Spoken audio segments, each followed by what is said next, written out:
Hyderabad Somajiguda press club లో ఏర్పాటు చేసిన విలేకరుల సమావేశంలో మందకృష్ణ మాదిగ మాట్లాడుతూ అన్ని హిందూ గుళ్లలో పూజారులుగా బ్రాహ్మణులే ఉండే వ్యవస్థ రద్దు కావాలి, ప్రభుత్వాన్ని డిమాండ్ చేసిన ఎంఆర్పీఎస్ నేత పద్మశ్రీ మందకృష్ణ మాదిగ గుడికి వెళ్లే భక్తులు అన్ని కులాలలో ఉన్నప్పుడు ఆ గర్భగుడిలో పూజారులుగా బ్రాహ్మణులే ఎందుకు ఉండాలి?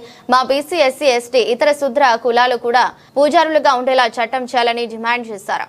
దళితులు క్రిస్టియన్ మతం పుచ్చుకున్నా కూడా గ్రామాలలో కుల వివక్ష ఉంటున్నప్పుడు దళితులకు ఉండే హక్కులు చెల్లవు అంటూ ఈ మధ్య సుప్రీంకోర్టు తీర్పు ఇచ్చిన నేపథ్యంలో బ్రాహ్మణ వ్యవస్థ అనేది నిషేధిస్తే దేశం బాగుపడుతుంది.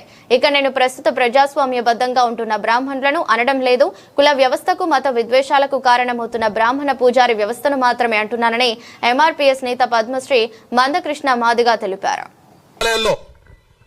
కేవలం బ్రాహ్మణులనే పూజారులుగా చేసే వ్యవస్థ రద్దు కావాలి.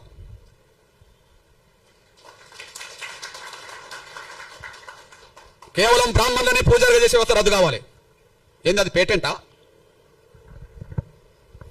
ఎందుకు రద్దు కాదు? ఈ రాజ్యాంగంలో ఏదైనా రద్దు చేయవచ్చుగా. ఈ రాజ్యాంగం ఈ దేశంలో కుల వ్యవస్థ వద్దనుకుంటే రాజ్యాంగం రద్దు చేస్తుంది కదా. పార్లమెంట్లో బిల్లు పాస్ అవుతే రద్దు అవుతుంది కదా. దానికి అనుగుణంగా రాష్ట్రపతులు ఆర్డర్లు తీయవచ్చు కదా. ఎందుకు రద్దు కాదు? ఈ దేశ హిందూ దేవాలయాల్లో భక్తులు అన్ని వర్గాల వాళ్ళు ఉన్నప్పుడు పూజారులు మాత్రం బ్రాహ్మణులు మాత్రం ఎందుకు ఉండాలి? వెంకటేశ్వర స్వామిని నమ్ముకున్న వాళ్ళు హిందూ సమాజంలో అన్ని వర్గాల వాళ్ళు ఉన్నారు. రాముణ్ణి నమ్ముకున్న వాళ్ళు హిందూ సమాజంలో అన్ని వర్గాల వాళ్ళు ఉన్నారు. ఓకే, కృష్ణుని నమ్ముకున్న వాళ్ళు, ఇతరులు నమ్ముకున్న వాళ్ళు అన్ని వర్గాల్లో ఉన్నారు కదా. దేవుడి దగ్గర గర్భగుడి దగ్గర పూజా వృత్తి చేసే కాడ బ్రాహ్మణులు ఎందుకు ఉండాలి? వాళ్ళు ఏమైనా దైవదూతలా? దేవుడు బ్రాహ్మణులను మాత్రమే ఉండాలని ఇక్కడ నేను చెప్పిండా? వెంకటేశ్వర స్వామి చెప్పిండా? రాముడు ఏమైనా చెప్పిండా? కృష్ణుడు ఏమైనా చెప్పిండా? ఇంకెవరైనా చెప్పిండ్రా?